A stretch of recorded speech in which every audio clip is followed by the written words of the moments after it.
Tu sais, bonjour. Hein? Tu vas bien? Ah, les vieux pères, je t'avais dit, hein? Il ne faut pas te fatiguer. Oh. Moi, je suis là, je serai là. Donc, je suis là en train de vous informer et de vous faire rêver, quoi. Bon, il y a quelque chose qui se passe. Na kati ya milé na biso bino moko boye les Congolais balingi kolela mingi nous aimons trop parler et on ne fait rien. Beaucoup de pays bayebi biso déjà. Et ba peuple belé, ba communauté belé ba comprendre biso déjà.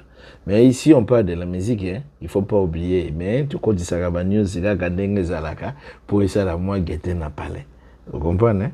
Ah ya boye bozongo ni le pas ici chez les vieux pères. Vous comprenez le batokos.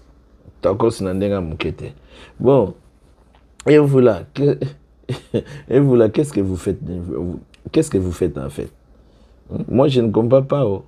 Hein? Je ne comprends pas. Bah, petit, ils n'ont subi, bah, contrat. Mais toi là, tu ne prends rien. Tu es toujours là en train de nous faire croire que toi, tu es le meilleur. Même ils n'ont subi, signe des contrats. Mais toi là, tu ne signes pas.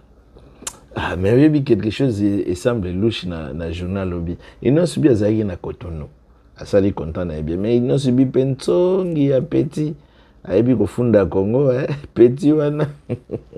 Petit wana, sorry, Boutali est bien té. Ah, na évité. Mon peut tout le baga. Bon, et au plus, vous avez coïncidence, mais Babiloko, oh, ils ont vidéo ya kala. Vidéo na Ochela Bino. Mais ils n'ont subi. Basala rappel bongo te petit mboka na te za salité oko kumisa mboka baninga te za propre boye na boye donc yozola que ça Congo za salité bon dans le bi bongo te que ino subi afundi Congo on comprend. C'est ma toute première fois à Cotonou et franchement je suis impressionné hein, par la propreté, comment le peuple est très accueillant. Cet après-midi, j'ai fait un tour à la plage. Directement, il y a eu des enfants qui ont joué la percussion pour moi. Donc, j'ai passé un moment incroyable. Alors, Cotonou, encore une fois de plus, make some noise for yourself!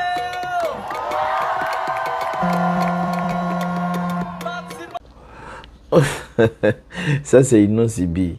Ah, vous le savez, Ino Sibi. Lui aussi, c'est un Congolais, il parle trop. C'est l'un de nous. Ambassadeur, tu vois comment Zokoumi Samboka Baninga. Mais pourquoi ils disent pas Congo? Congo c'est trop sale. Azobanga Fimbo, cela le lobby Félix a bête Fimbo. Mais voilà les gens funda mukolo. Mais tu as la timba la vie bon il faut to bana funda Congo indirectement. Bon moni mboka papa. Bon nga na moni ngo be louche bona uti ko tinde na vidéo moko ezalaki relié na vidéo. Na éviter mutatinda na vidéo alinga lobanini. Alinga loba ino sibi azapo na ba bon na éviter to landa bato.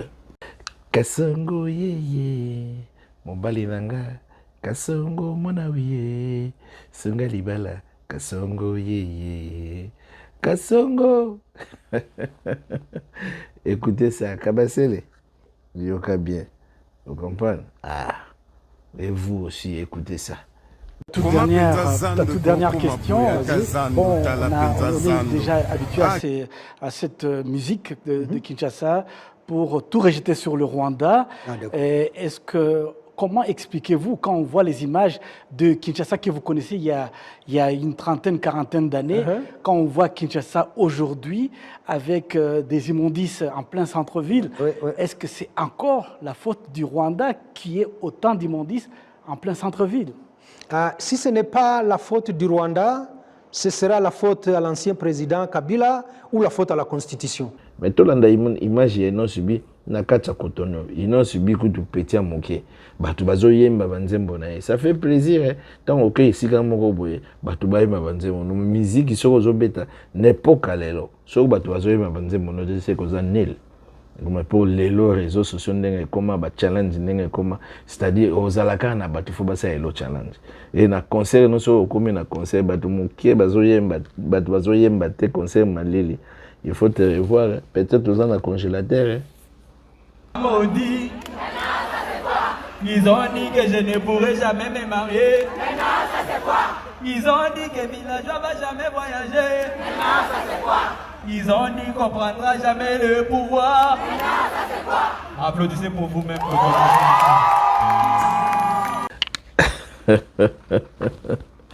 Et l'homme signeti, Yemoko le vieux père, Toko Sinandenga Moukete. Et vous là, qu'est-ce que vous faites en fait? Hein? Vous êtes là en train de trop parler. Même ils n'ont subi signe de contrat. Mais toi là, tu es toujours là à nous mentir. Va chercher des contrats et arrête de foutaises. On n'aime pas ça ici. Hein? Ils n'ont subi aux autres contrats. Mais toi, aux autres contrats. Ok, vous avez un congélateur. Va congeler. Musique, elle est là, sur bazo bina yote. Sorry, bazo ko yemba yote. Il faut te revoir. Il faut te revoir. Il faut y avoir quelque chose qui nous va pour continuer à ça. Tata mobimbaye. Tata mobimbaye. Mais ma fan de nie. Bazota la kaka. Bazota la kaka. Yo tembe. Yo tembe. Bino tembe. Tembe nde mute robuma bino. So vous avez qui n'a tembe tena. Autant so vivre. On a cause mon moto. Mais montre ça, tu vas copier, mais le montre, tu vas vous dans le congélateur, tu vas souffrir.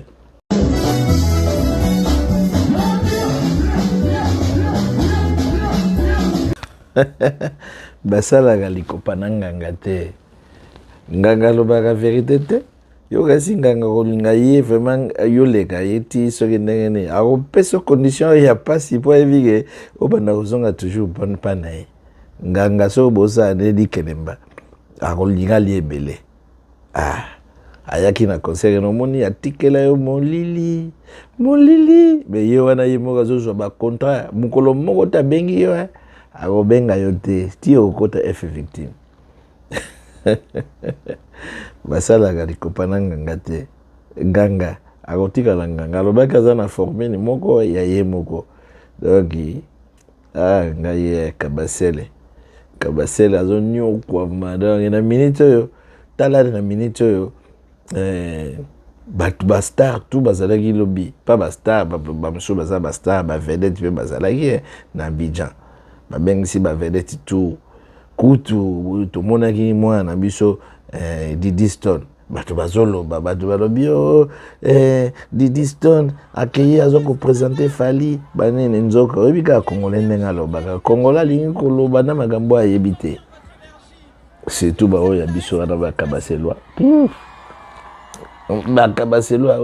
mukolo tata na nani tata yenga mukolo tata yenga akobenga mwana Fally Kelia Keina mukolo tata nani akobenga mwana Fally bino bolo bate no bakobenga mwana Fally ndeni mwana Fally asala na aza mutu wana tasala makambo wana te mais Didi Stone aza mutu ya aza mannequin aza na ba contrat na ba Côte d'Ivoire donc lobby mutu yem to ande ko présenter tala ninga présenter ki a présenter de Taïk a présenter Taïk a présenter be Fally bino bozaki wa bino bozalaki wapi mpongi na mpongi ngaye oza malili faut ça l'effort obima bon congélateur nenge bache ko frigo fallait akotisa Kabasele nanda ko décongeler et poids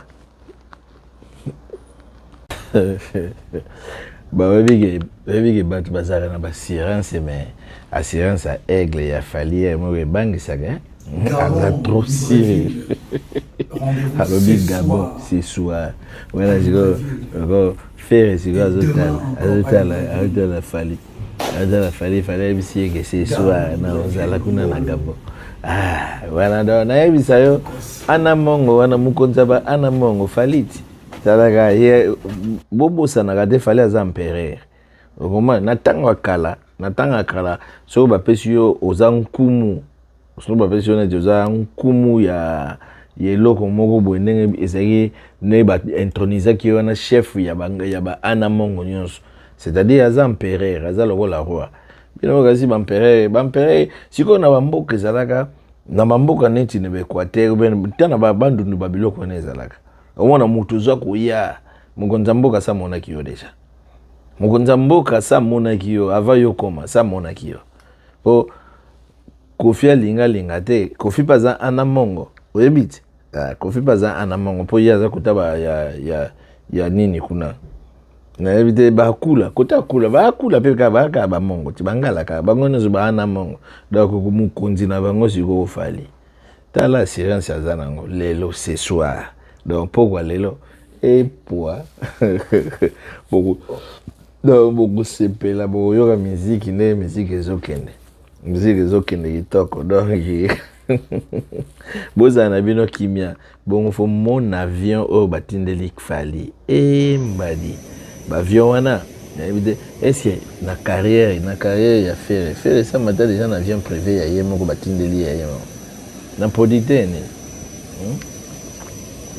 producteur ni na routine de l'affaire avion et ya gozoyer yemo ko ba musicien faire ne bazakana si ba mata déjà avion privé. Ah, je ne pense pas. Bon, ngape na linga ba avion te po ba avion soko kwei kola avion mo ucho ko ya gana. Bon, Dieu merci fallait ça comme il avion fallait kende qui est commis déjà. Na minute au bazar déjà na Gabon. Donc toujours c'est là dans quelques minutes bo rejoindre live. Comment live e kozala. Comprendre. Bon, webini na otike la bino bo visionner ambiance ezalaki na Abidjan, bo tala ndenge ni ba balelaki. Donc musique ya boye et to kozongo zo siko te profite toi na tango ozanango. Sinon ta cause na ozonge la bino na mission mosusu pour vous comprendre. À suivre. Bisous.